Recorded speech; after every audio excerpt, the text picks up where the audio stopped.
What's up, everybody, and welcome to the RC Adventure channel. Super excited here. I finally get to give you the long-awaited update on the boat. So I know a lot of you have been wondering what's going on. I saw the restoration video all the way back in the spring. I haven't heard a word since then. Well, what's been going on is that this 50-year-old pain in the butt here has been a 50-year-old pain in the butt engine.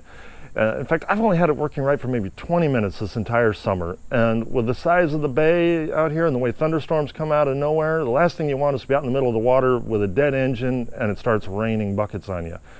So this thing's going to come off. It's going to become a 50-year-old piece of scrap metal. I've got a brand new Tohatsu 60 horse coming in. I'm going to get that installed. And for those of you who are kind of interested, I'm going to bust the whole 2 strokes or lighter than 4 strokes myth for you. If you're not interested and you just want to see the on-the-water action, feel free and skip forward to the timestamp on the bottom of your screen right now. I won't judge you. Well, maybe just a little. So, hey, let's get on with busting that myth, though. So the boat has a base weight of 542 pounds. The 65 horse Johnson weighs 208 pounds, burns 1.2 gallons per hour at idle and 5.5 gallons per hour at cruise. Fuel for 3 hours worth of cruising is 16.5 gallons, plus we'll say a 2-gallon reserve. And that gives us 111 pounds worth of fuel and a total weight of 861 pounds. The new Tohatsu weighs 217 pounds, which is 9 pounds heavier than the old 2-stroke. However, it only burns 0.1 gallons per hour at idle and 2.3 gallons per hour at cruise.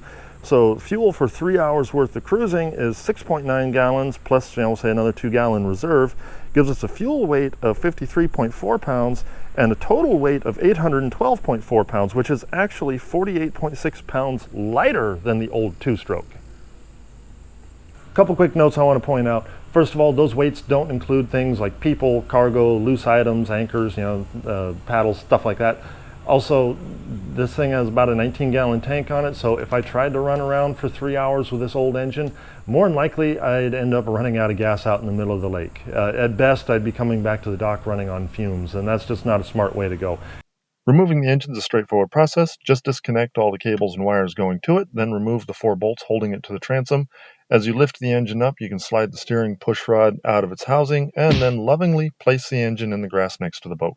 New engine is a Tohatsu MFS 60. Got it from one of the local dealers, along with side mount throttle control, cables, propeller, and a copy of the factory service manual. Now, yes, the engine does come with a 5-year warranty, but I figured in 5 years, when that warranty expires, that manual's probably going to cost more, so I thought, well, what the heck, might as well go ahead and get it now. Plus, if something does go wrong with the engine between now and when that warranty expires, I can at least look into it a little bit and make sure it's not something simple to fix, like bad spark plugs or clogged filter or whatever.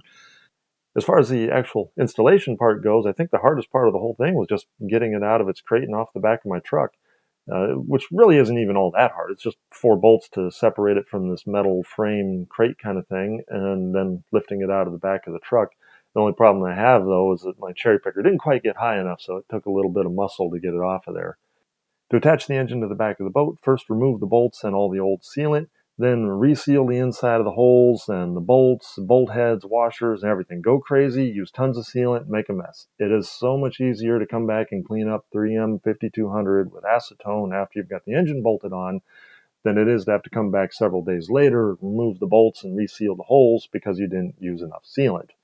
Next thing you got to figure out is which sets of holes your bolts have to go through. According to the owner's manual, the anti-cavitation plate needs to be between 10 and 30 millimeters below the bottom of the bolt.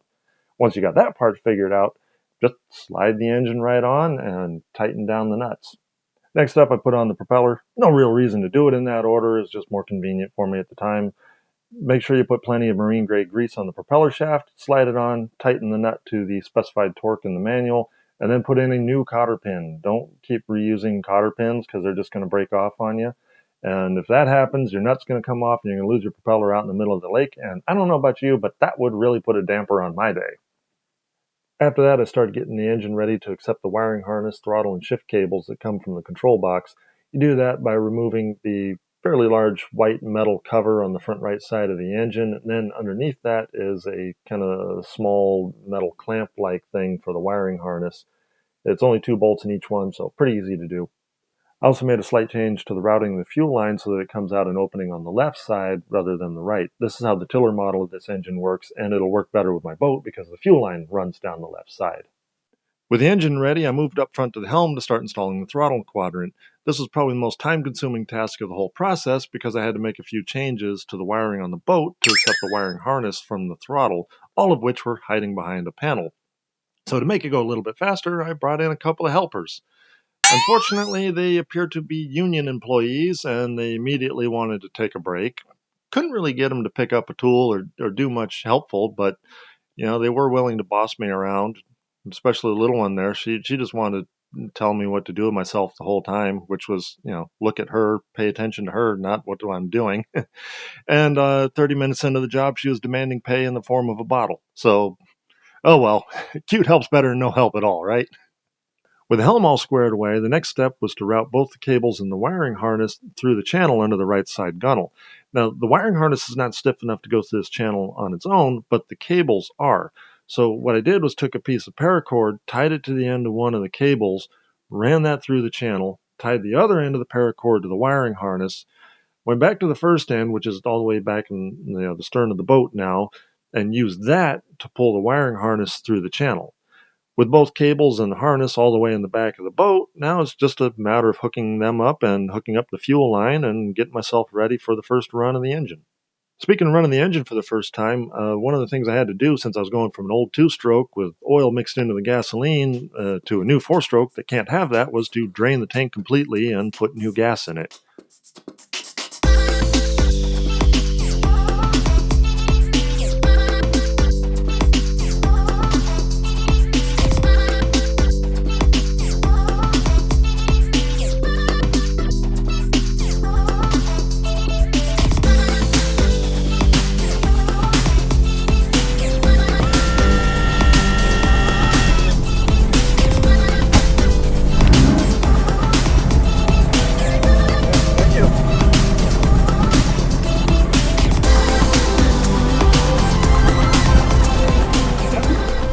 All right, everything seems to be going good. Yep. For our first run.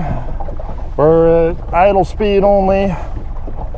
The break-in period on this is 10 hours. For the first 2 hours, we got to stay under 3,000 RPM. Then we got to stay under 4,000 for the next hour after that, I think. Yeah, it looks like I got to adjust the RPM, the tachometer, because it is showing like 150 RPM, and there's no way this engine turns that slow. But that's okay. So this engine has a feature where I can push in on the ignition and it adjusts the RPM. That's the lowest one.